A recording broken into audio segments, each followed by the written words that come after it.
Here we go. Okay, guys. There's a number here that caught my eye tonight. It says 75 million plus users globally. I think 80 million. 80 million. No. 80 million. That's my new number. I think that's something a lot of people in the room aspire to. Andrew represents one of the bigger organizations here tonight. They're also our core sponsor. We've asked them to come speak to us about a little bit about scalable infrastructure as part of a scalable organization. Andrew, over to you. Thank you. Thank you. Just got to check which button I'm pushing on here. Okay, that's the one. Right, good evening, everybody. As I said, I'm from ZOHO. I'm the Regional Manager for Africa for ZOHO Global and the Executive Director for ZOHO South Africa. So this evening, I get to speak about building scalable cloud technology solutions for growing companies. And like some of the other speakers here this evening, they've spoken about the same things that I'm going to speak now. So people is important, your culture is important, your procedures, your systems, and I'm going to take it from the technology side. So scalable is get ready for rapid growth. And what you need to do is you need to research and forecast where you want to be with your technology. Technology and digital transformation is an ongoing journey. You never really reach the end of it. And you need to forecast and research as to who is going to use your technology, be it your staff and also your customers, how the technology is going to impact them. And I'll take you through them in the later slides. All right, so the users, who will be using and what do they want? So let's just understand the next generation, which is the Generation Z over there. These are the people that you're going to be employing, and these are the people that are going to use your internal systems. And so as a company that wants to scale, you need to know that the tech systems you're putting in place are tech systems that your future staff are going to want to use and get excited to use. Let's look, what does Gen Z expect? They want mobile first. They want quick access on the go, so you need to think mobile. Just one example I can tell you is there's a huge company in South Africa, I won't name which one it is. Their staff get reimbursed for expenses throughout their workday, and they're still using Excel to submit and having to attach receipts to an email, send it to their manager. The manager then has to take the Excel, the receipts, and send it on further for approval. Whereas they've just implemented ZOHO Expense, where the staff just scan the receipt and submit the report, and it gets approved and it gets reimbursed all in one go. So always need to think mobile first. Secondly, we've got their workplace flexibility. So you need to think cloud. People want to be able to log on from anywhere in the world. They want to be able to connect into and collaborate with other staff. And I've actually seen that now with outsourced CFO. Some of their staff are in Bali at the moment. So it's really cool to see how these guys can work remotely, and I'm sure they love it. And then the other one is efficiency. So tools to save them time. And think about asynchronous tools. Asynchronous is tools like voice notes, or being able to take I call it a writer document, and to be able to comment on a word processing document and to collaborate without being in real time with someone. Whereas your synchronous is real time meetings, so that staff can address different things at different times. It makes them more productive. Next is, sorry, hold on 2 seconds. I see this is actually one of the older slides. Can you refresh the presentation?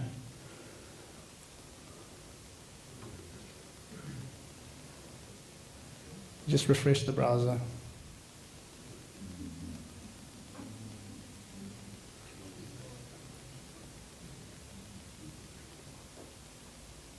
No, it's okay. Don't worry about it. We'll just keep going. Yeah, you can just refresh it. Perfect, thank you. You'll see I did this presentation on ZOHO Show, so it can just be refreshed, and the latest version is now there.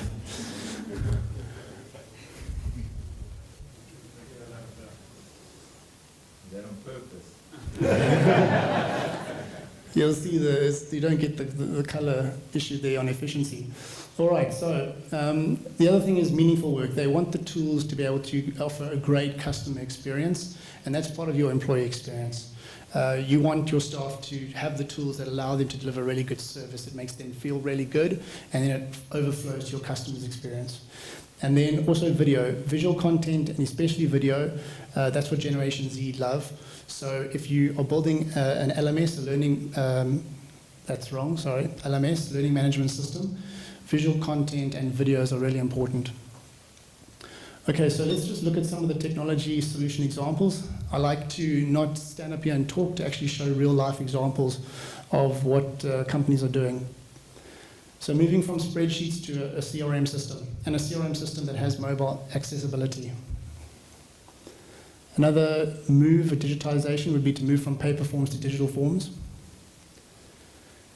Written signatures to digital signatures. Online forms that get filled out and then get sent for digital signature. Obviously, we know about contact us forms on websites. That's a standard. But what Gen Z want is they want contact us forms plus a live chat. They want quick access, and also the staff want to be able to access the customers on the go anytime. Then you can also put in contact us form plus a live chat and a chatbot. Then email inboxes to support desk applications, where you can manage all the incoming queries, be it coming in from an email, coming in from your social media, coming in from a WhatsApp. You can plug all these different channels into a support desk, and you can manage all that communication. I was with the City of Johannesburg yesterday, and they manage, I think, 50 different departments and something like 500,000 followers, all through a support desk. Moving from just having bank details on your invoicing to have payment gateways and QR codes for people to pay. Moving from paper sign-in forms to QR codes. Excel reports to live dashboards. I can also say there's a lot of huge companies out there that are still reporting on Excel. All right, what do you need to scale? A lot of people say, obviously, systems and procedures, but what do those look like? So important elements, a system would be your technology or the digitization. Your procedures would be the mapped out business processes within the technology. Then also you need to really look at cost optimization. A lot of companies have actually, that we have advised and consulted with, have gotten to a point where they've actually chosen technology and eventually gotten to the point where it's actually too expensive to use that technology for their business. So you have to be very careful when you do choose a type of technology that you understand.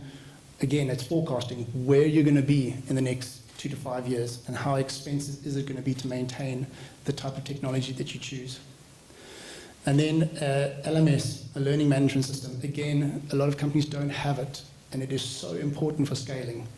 When you want to onboard new staff, or if you want change management and you want to change something in the company, it's very difficult to now then go and pair people up and get people to be trained. If you have an online LMS, you can run the new staff member through a course of videos, and they'll know exactly how they need to use the technology, and you can scale the business a lot faster.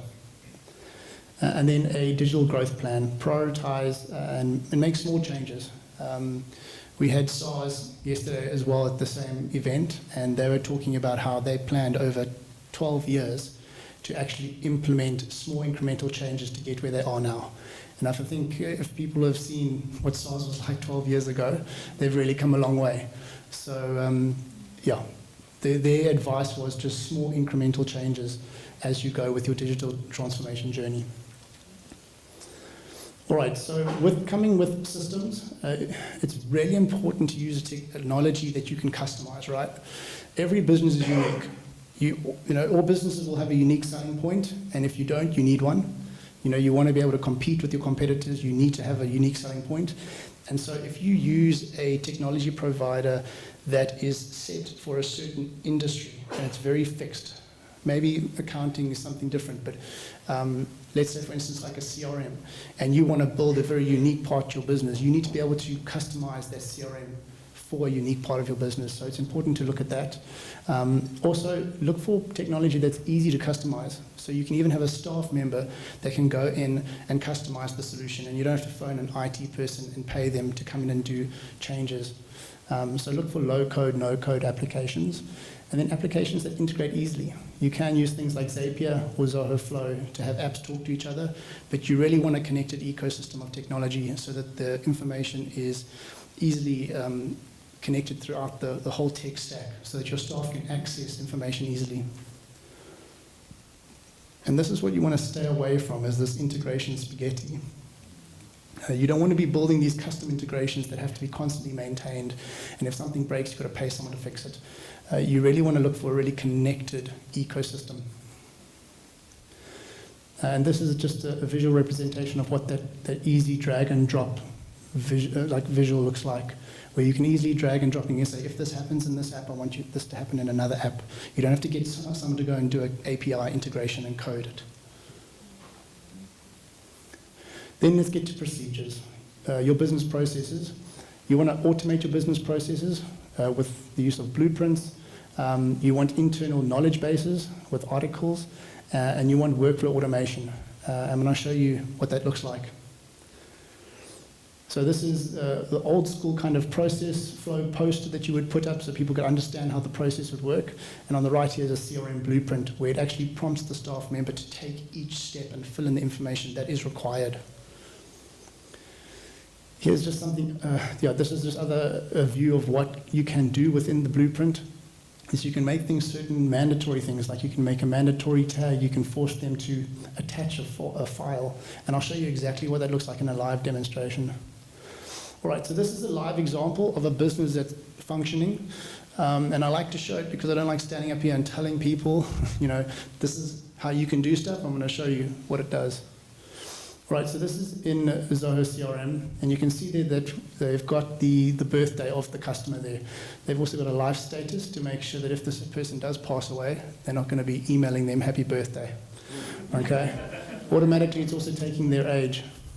Then there's other information here about the customer, is who's the agent that's assigned to the customer, and would you like to send an automated birthday email? Then would you like a reminder to call the person on their birthday, and would you like an annual call reminder on that date every year to remind you to speak to that customer? Then you'll have other information. There's a KIT reminder on the top left there. That means a keep in touch reminder. And how frequently do you want to keep in touch with your customer? And when do those reminders need to start? That's the start date. So every 3 months on that date, it's going to remind you to reach out to the customer and build loyalty. We've got other information there, like what their interests are. If you run golf days or running events, you can invite them to it. So you've got all the data in your system. And then at the bottom there, there's also a valuation reminder to remind you to reach out to the customer. All right, and this is the automation that triggered for the happy birthday email. So it went in there, it put in the person's first name, hi Mary, happiest of birthdays to you, wishing you a very blessed year ahead. Have an awesome day, and then it slots in the staff member's email signature. And you can see that goes off every year, and it reminds the person, you'll see in pink there, PS, of exactly what you do business-wise. These are the replies every day. And these are real people that reply every day to say, thank you so much for the email, thank you for thinking of us. And it's as if that staff member typed that email that morning. And you'll see here the answers. Thank you, Andrew. Thank you, Andrew. Thank you, Andrew. And sometimes it's thank you, oh, by the way, we're actually interested in making use of your products and services. And here's some of the other reminders. Remember those keep in touch reminders, and all those reminders are popping up and telling staff what they need to do. So you'll see there's a tenant application has been accepted. We've got a keep in touch reminder there for Jonathan. We've also got a congratulations, the deal's gone final. And you can build all these automations into your tech system.